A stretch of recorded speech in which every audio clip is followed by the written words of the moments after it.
Hello, welcome to another video. ये video बहुत informative होने वाली है, स्पेशली उनके लिए जो दुबई जाने की ख्वाहिश रखते हैं काम करने के लिए। जो सोचते ये हैं कि हम दुबई जाएंगे, हमारी ज़िंदगी बन जाएगी और हम उधर काम करेंगे। और वो ट्रैवल एजेंट्स के ऊपर यकीन कर लेते हैं, क्योंकि ट्रैवल एजेंट्स उनको बोलते हैं कि आपको कंपनी वीज़ा भी देगी, कंपनी एयर टिकट भी देगी, आपको कंपनी वहाँ पे रेजिडेंस भी देगी, आपको ट्रांसपोर्ट भी देगी, और 2 साल आपने उसी कंपनी में काम करना है। आपका वहाँ पे रुबाब पासपोर्ट रख लेगा और आप उनके साथ ही काम करेंगे और आपकी ये सैलरी भी होगी। वो डिपेंड करता है सैलरी क्या होगी। अब होता क्या है कि आपको जॉब तो दे देते हैं, आप लोग उनकी बातों में आ जाए तो एक डिफरेंट दूसरा कंट्री है, दुबई का नाम है, दुनिया का सबसे खूबसूरत मुल्क है, खूबसूरत सिटी है। और क्या नाम है, हम यूएई जाएंगे, वहाँ पे हम लोग काम करेंगे। हो सकता है हमारी अबू धाबी में जॉब लग जाए, हो सकता है दुबई में लग जाए, हो सकता है अल आइन में लग जाए, शारजा में लग जाए, फुजेरा में लग जाए। इसी तरह आप लोग उनके ऊपर यकीन कर लेते हैं और आप लोग पाकिस्तान जैसा हीरा मुल्क छोड़ के तो ऐसे कंट्रीज में चले जाते हैं। वहां जाके आपको पता लगता है कि आपकी जॉब क्या है। तो जैसे कि आपको पता है कि मेरा लास्ट टूर दुबई का था और मैं आपके साथ एक वाकया शेयर करने लगा हूं इसी से रिलेटेड। जो रियल लाइफ एक्सपीरियंस किया है मैंने वहां पे, जो वहां पे लोग पाकिस्तान से गए हुए हैं जॉब्स करने के लिए, तो उनकी वहां पे हालत क्या है। मैं सबकी बात नहीं कर रहा, मेजॉरिटी की बात नहीं कर रहा, मैं 50 to 60% पाकिस्तानी की बात कर रहा हूँ जो वहाँ पे जॉब कर रहे हैं। अब होता क्या है वहाँ पे कि आप जाते हैं, वहाँ पे आपको वीज़ा लग गया, आपसे ट्रैवल एजेंट ने पैसे ले लिए, हर चीज़ ले ली, अब आप वहाँ दुबई पहुँच गए हैं। अब आप सबसे पहले आप कंपनी में जाते हैं। कंपनी किसकी है वहाँ पे? कंस्ट्रक्शन की। यहाँ फिर आपको कंस्ट्रक्शन की कंपनी में इलेक्ट्रीशियन की जॉब मिल जाती है या मजदूरी करने को मिल जाती है, या फिर आपको एज अ ड्राइवर रख लिया जाता है, आपको लाइसेंस कंपनी लेके देती है। आप इस तरह की कई चीज़ें होती हैं जो कि आप वहाँ पे जाके जॉब स्टार्ट कर देते हैं।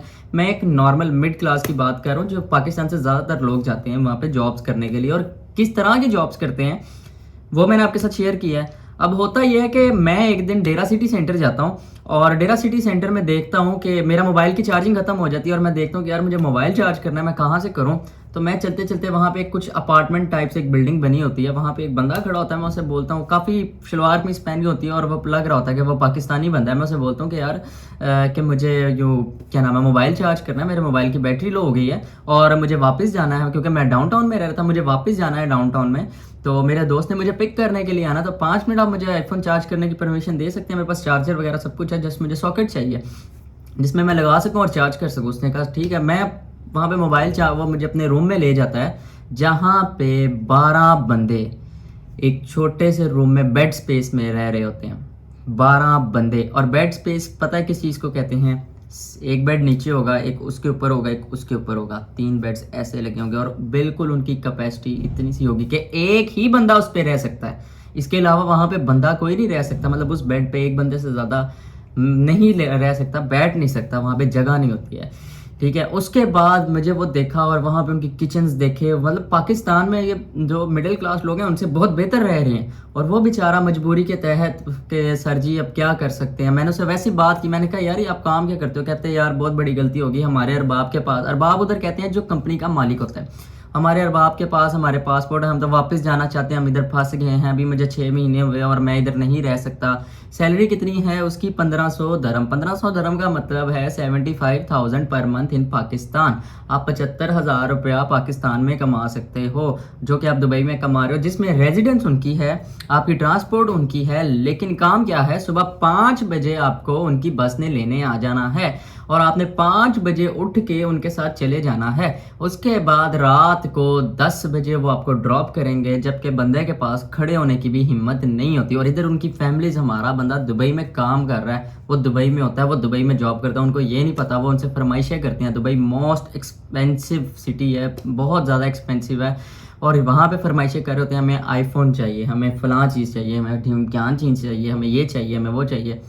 लो ये एक अलग मैटर है। बहरहाल उसके बाद उसके साथ एक्सपीरियंस होता है, लिटरली वो बंदा रोने लग जाता है कि यार मैं इधर फंस चुका हूँ और मैं यहाँ से कैसे निकलूँ, मुझे आप ही कोई तरीका बता दें। मैंने कहा यार मैं तो टूरिस्ट हूँ, मैं आपकी क्या हेल्प कर सकता हूँ, आप मुझे बताएं। मैं बहरहाल उसके साथ चलता चलता आ गया, क्योंकि मोबाइल मेरा उसके रूम में लगा हुआ था, उसके साथ मैं बाहर आ गया। उसके साथ चलते हम एक रेस्टोरेंट पे चले गए। डेरा सिटी सेंटर में एक रेस्टोरेंट था, ओपन रेस्टोरेंट था। हम उधर बैठे, हमने चाय वगैरह पी, खाना शाना खाया, बातचीत की। तो उसने मुझे बताया कि यार मुझे उधर कहा गया था कि आपकी सैलरी मिलेगी, आपकी हफ्ते में छुट्टी होगी, ये होगा वो होगा, आप आना चाहो तो 6 महीने बाद बोल सकते हो कंपनी को। कहता कंपनी को बोला तो कंपनी कहती है कि आपको पासपोर्ट भी नहीं मिलना, आप जाओ, छोड़ जाओ, जो कर सकते हो कर लो। अब दुबई में एक सीन ऐसा है कि आप दुबई का अगर आप टूरिस्ट वीज़ा लेके जाते हो और आप वहाँ पे ही स्टे कर लेते हो, उस एक मतलब आपका 1 मंथ का वीज़ा, उसकी वैलिडिटी के बाद भी आप वहाँ पे स्टे कर लेते हो, तो आपको वो इलीगल नहीं है। आपको पर डे के हिसाब से 100 दरम फाइन देना पड़ेगा और वहाँ पे आप रह सकते हो बगैर वीज़े के भी, ये इलीगल नहीं है दुबई के अंदर। तो वो बोलता है कि यार मैं अब कोई और काम स्टार्ट करने लगा हूँ, जब तक ये मेरा पासपोर्ट नहीं देंगे तो मैं कोई और इंतज़ाम करूँगा। अब मुझे इस चीज़ का आइडिया नहीं था कि इसका क्या होता है, क्योंकि मुझे कभी एक्सपीरियंस नहीं था हुआ। और लिटरली मुझे देख के मैंने उससे पूछा आप दुबई में किस किस जगह पे घूमे हो? कहता है दुबई, वो किधर है भाई? हालांकि वो दुबई डेरा सिटी सेंटर एक बहुत मशहूर एरिया, सबसे पुराना एरिया दुबई का। और वो बोलता है कि मैं जब का आया हूँ मैं इस रूम से साइड पे, साइड से रूम में, इसके अलावा मैं कहीं नहीं गया, क्योंकि हमारी भाई कहीं छुट्टी ही नहीं होती। मैं अभी आया ही था, आके मैं निकला हूँ अपना कुछ खाने पीने का सामान लेने के लिए, जो मैं वीकली हम लोग लेकर आते हैं रखने के लिए, इमरजेंसी के लिए। तो मैंने तो दुबई का था, मैं डेरा सेंटर सिटी सेंटर में भी मैंने 6 महीने से नहीं देखा, तो मैंने भी कोई भी जगह दुबई की नहीं देखी है। और जो लोग कहते हैं कि वो उधर गया है, दुबई गया है, वो कहता सिर्फ जब मैं आया था तो दूसरे या तीसरे दिन मैंने दुबई मॉल देखा, तो उसके अलावा मैंने कोई चीज़ नहीं देखी। अब हम लोगों को एक्सपीरियंस करने की ज़रूरत है कि हम लोगों को अपनी नेशनैलिटी को इतना स्ट्रॉन्ग करना पड़ेगा कि हम लोग वहाँ पे जाके हमारे पाकिस्तानी मजदूरी ना कर सकें, कोई एक अच्छा काम कर सकते हैं। पाकिस्तानी जिस तरह वहाँ पे बहुत बहुत अच्छे, मेरे वहाँ पे कुछ दोस्त थे, उनकी माशाल्लाह से 10,000 दरम, किसी की 12,000 दरम, किसी की 13,000 दरम, किसी की 15,000 दरम वहाँ पे सैलरीज हैं। वो वहाँ की कंपनीज में जॉब कर रहे हैं, लेकिन ओपन वीज़ा पे, पासपोर्ट तो उनके पास है, वो जब मर्जी छोड़ के किसी दूसरी कंपनी में चले जाएं, पाकिस्तान चले जाएं, जब मर्जी आ जाए, जब मर्जी चले जाएं, उनको कोई इशू नहीं है। हमें इस लेवल पे अपने आप को लेके जाना पड़ेगा, नहीं तो पाकिस्तान, अगर तो आप लोगों ने मजदूरी ही करनी है, आपने ये जहन बनाया कि हम बाहर चले जाएंगे लेकिन मजदूरी कर लेंगे पाकिस्तान जैसे हीरे मुल्क को छोड़ के, तो ये आपकी बहुत बड़ी बेवकूफ़ी होगी। क्योंकि पाकिस्तान एक वो सोने की चिड़िया है जिसको आप काम कर सकते हो। ये आज़ाद मुल्क है पाकिस्तान, दुबई आज़ाद मुल्क नहीं है। वहाँ पे एक टैक्सी ड्राइवर पाकिस्तानी मुझे मिलता है और लिटरली मैंने उससे सिर्फ 2 मिनट बात की और वह बंदे की आंखों में आंसू आ गए थे और वह मुझे बोल रहा था कि मुझे इन्होंने 6,000 दरम लिए, इन्होंने से टैक्सी की कंपनी थी, इसी तरह पाकिस्तान से ट्रैवल एजेंट ने कहा हम आपको भेज देंगे। 4-5 लाख रुपया मेरा लगा, मैं दुबई आ गया, इन्होंने मुझे वीज़ा भी ले दिया और इस टाइम मेरे ऊपर 12,000 दरम का फाइन है। फाइन क्यों है उस बंदे के ऊपर? पाकिस्तान में राइट हैंड ड्राइव है, वहाँ पे लेफ्ट हैंड ड्राइव है। अब आप जब जाके वहाँ पे लेफ्ट हैंड ड्राइव करते हो तो वहाँ सारा सिस्टम ही उल्टा हो जाता है आपका।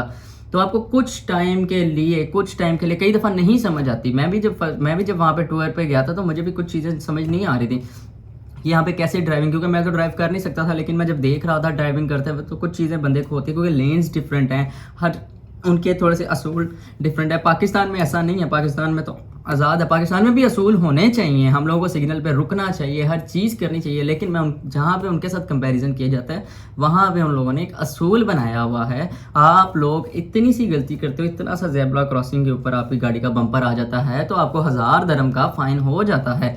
अब ये है कि हम लोगों को इस चीज़ को बेहतर करना पड़ेगा, क्योंकि वहाँ पे आप लोगों के पासपोर्ट रख लिए जाते हैं। आप तो 2 साल से पहले नहीं आ सकते हो, आपके ऊपर फ़ाइन इतना होता है कि आप वो फ़ाइन भी दे के, आपको फ़ाइन ही पे करके तो आना पड़ेगा, नहीं तो कंपनीज आपसे पैसे मांगती हैं पासपोर्ट लेने का। तो वहाँ पे आप कोई भी जाए तो एक थोड़ी सी इंफॉर्मेशन ये रख लें अपने पास कि उनको पासपोर्ट मत दें या फिर कंपनी के वीज़े पे मत जाएं जब तक कि वो कंपनी इस लेवल की स्ट्रांग ना हो कि कंपनी आपको कहे कि आपका पासपोर्ट आपके पास है, आप मालिक हैं आपके पासपोर्ट के। आप अपने ओपन वीज़ा लेके जाएं, आज़ाद वीज़ा लेके जाएं और फिर वहाँ पे जॉब करें, उससे आपको कोई मसला नहीं होगा। ये थी एक छोटी सी वीडियो, एक जो छोटा सा मैंने एक्सपीरियंस किया था, वहाँ पे पाकिस्तानी लोग थे। मेरी कोशिश थी कि मैं उनके साथ वीडियो बना सकता, लेकिन एक दिन मेरा मोबाइल मेरा मोबाइल चार्ज नहीं था और मुझे उस पर बंदे को अच्छा भी नहीं लग रहा था कि मैं इसकी वीडियो इसके साथ शूट करूँ।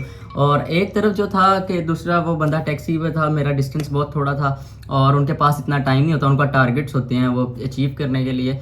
ठीक है, बाकी वीडियोस भी मैं आपको बताऊंगा कि दुबई जब आप टूर पे जाते हैं किस किस जगह को आप विजिट कर सकते हैं, किस किस जगह पे आप जा सकते हैं, आपका चीपेस्ट पैकेज कौन सा बन सकता है। आपको वो जगहें बताऊंगा जहाँ पे आप वहाँ पे बहुत सारी ऐसी जगहें हैं जिनको आप टिकट से ही विजिट कर सकते हैं, जिनकी आपको टिकट ही परचेज करनी पड़ेगी। लेकिन आपको मैं कुछ ऐसी जगहें भी बताऊंगा जो बहुत बहुत खूबसूरत जगहें हैं, बगैर टिकट्स के आप देख सकते हैं और कुछ बहुत कम पैसों में आप 4 से 5 दिन का दुबई का ट्रिप कर सकते हैं। Thank you so much. Video पसंद आए तो लाइक कमेंट और शेयर लाजमी करें, क्योंकि आप लोग सब्सक्राइब तो करते नहीं हैं वीडियो को, तो मुझे फिर वीडियो फिर भी बनाता हूँ मैं आप लोगों के लिए। तो प्लीज़ ऐसी इन्फॉर्मेटिव वीडियोज़ देखने के लिए लाइक कमेंट और सब्सक्राइब लाजमी कीजिएगा। अल्लाह हाफिज़।